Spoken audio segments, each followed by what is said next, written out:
Elon Musk in recent days, saying that the ADL in particular has been threatening advertisers, has been putting on a boycott of advertisers who would advertise on the Twitter platform, and that has caused Twitter ad sales to fall pretty much in half. Here's Elon Musk saying that the advertisers themselves are blaming the ADL for the reason they're breaking their contracts, not renewing their contracts. It's basically they have been threatened. Now watch this. Here's a clip from the mainstream media where a liberal journalist actually asks the head of the ADL, did you try to shake down Elon Musk and Twitter? Here, I'll let you see the exact wording, but my point is, there's a move on the left. Al Sharpton perfected it probably 20 years ago. Jesse Jackson perfected it. They would accuse big companies of anti-Black racism. And then they would offer themselves up as a solution. They would say, your company is deeply racist. Your company is deeply anti-Black. But for just $250,000, we'll come into your office and have an anti-racism training session, and we will give you a bill of good health. So we're about to make an accusation against you, so you had better pay us. That's actually one of the things that sent Michael Avenatti to prison. He was trying to shake down Nike in that way.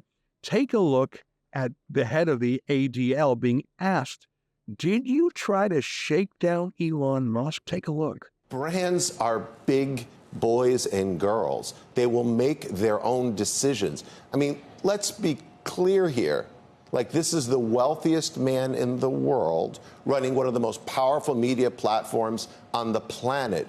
We're a nonprofit here in New York. So I think figuring out like who has the power in this relationship, it's pretty clear to me. Fundamentally believe that Elon Musk is anti-Semitic?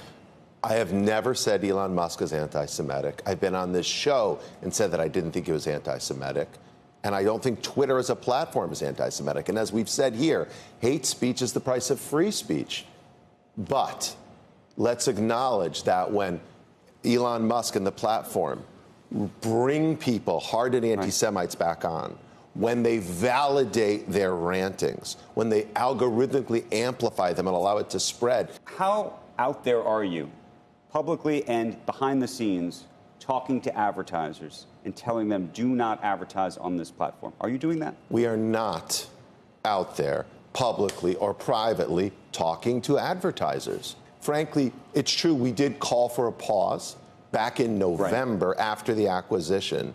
And then since then, since that initial statement, what we are doing is engaging with the management of the company, trying to help them make it better. A question, because I know this has been a critique of your organization and of many. Were you seeking to have some kind of either role at Twitter or any kind of donations made or other things? No. I only say that because there have been folks who've looked at these situations and felt that they were being shaken down.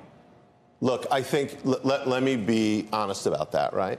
I think it is a sort of anti-Semitic trope to suggest when Jewish people express a degree of outrage over anti-Semitism, that somehow that's a shakedown because Jews are greedy. That sounds to me. I'm not saying so you believe I'm not even that. trying to. I'm just saying that is the critique. Occasionally, you hear the critique among not-for-profits in certain cases that are involved in certain causes that talk to companies, and you hear it from leaders who say, I feel like I hear that. So what we've tried to do over the years with Twitter, with YouTube, with Facebook and all of its platforms, with Reddit, with Discord, I could go on and on, is to work with them to make those platforms better. You'll notice that not only does he not deny it, he lashes out at the Jewish reporter saying, oh, that's just an anti-Semitic trope. It's not anti-Semitic to ask if you've been shaking down a guy, especially if the answer is, yes, you have been. And here's Elon Musk confirming that the ADL actually asked for cash. So Elon Musk, who has one of the largest followings on Twitter, no surprise, started to criticize the ADL for their censorship tactics. And the ADL lashed back with this bizarre statement, accusing them of every sort of racism, accusing Elon Musk of promoting neo-Nazis. It's the worst guilt by association you ever did see. But then look at this. The ADL turned the whole thing into a fundraising campaign. Not only did they lash out at Elon Musk and other Twitter personalities on the right, but then they said, hey, Jewish donors, we're under attack by these anti-Semites. better give us some cash. So false accusations, an attempt to shake down Elon Musk for donations to make the problem go away, Elon Musk reporting that this kind of shakedown is actually affecting his advertising, and then playing to type and literally fundraising off the hoax and the hype. That's the ADL. The ADL is saying that Twitter's an anti-Semitic place and saying that Elon Musk himself is anti-Semitic. I simply don't believe that. I think not only is he tolerant in general, but he's never shown any evidence of being anti-Semitic. Simply retweeting questions about the ADL is not anti-Semitism. It reminds me of how people try to stop any conversation about George Soros, saying to criticize George Soros is, by definition, to be anti-Semitic. To criticize globalist schemers is, by definition, anti-Semitic, which is to imply that if you're a global schemer, you're a Jew. I think it's that that's anti-Semitic.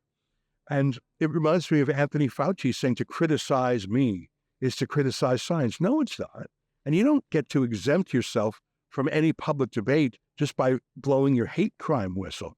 That's what's so fascinating about Elon Musk, is he's so big that maybe he can survive the kind of cancel culture tactics that no one else has been able to. He says he's going to sue the ADL, and they call it a frivolous lawsuit. Well, maybe it is, or maybe it's not. Let me remind you, a few years ago, the Southern Poverty Law Center, which is the same sort of shakedown company as the ADL, they made accusations against an interesting fellow in London, accusing him of being an Islamic extremist. Majid Nawaz is his name.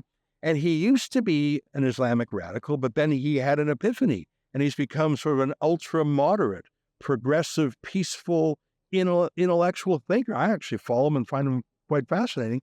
They said that Majid Nawaz was an extremist. He sued them, and look at this stunning and groveling apology, plus a multi-million-dollar payment that the Southern Poverty Law Center published. So maybe it's a frivolous lawsuit, or maybe there's internal communications in the ADL that make it clear that they know Elon Musk is not anti-Semitic, but it's good business to say that he is because they'll have that fundraising letter. That's the thing about defamation suits, is you get access to internal records. Do you doubt that the ADL, like the SPLC, like the Canadian Anti-Hate Network, do you doubt that they have fundraising meetings when they talk about how lucrative it would be to accuse this person or that person of anti-Semitism or anti-Black bigotry? So the ADL has forced itself into the limelight. And then now they're complaining that they're in the limelight and that it's just anti-Semitism. I'm on Team Elon Musk on this one. Not just because I can see it's a false smear, but because I hate the fact that Judaism, that the Jewish religion, is being rented out by the ADL for their own profit and to smear enemies of the Democratic Party. Elon Musk is an enemy of the Democrats and the deep state insofar as he's against their cancel culture style. He voted Democrat in the past. I wouldn't say he's particularly Republican. I would just say he's a free speech absolutist. And that absolutely outrages the ADL, who wants to censor anyone on the right by calling them bigots. For example, they said that it was doubtless that Tucker Carlson himself was anti-Semitic. I've never heard anything more absurd. I don't know anyone more philo-Semitic than Tucker Carlson. The ADL is simply an opposition war room for the Democrats, the same way their laughable counterpart in Canada, the Anti-Hate Network, is basically a mouthpiece for Justin Trudeau and takes cash, as you know, directly from Trudeau.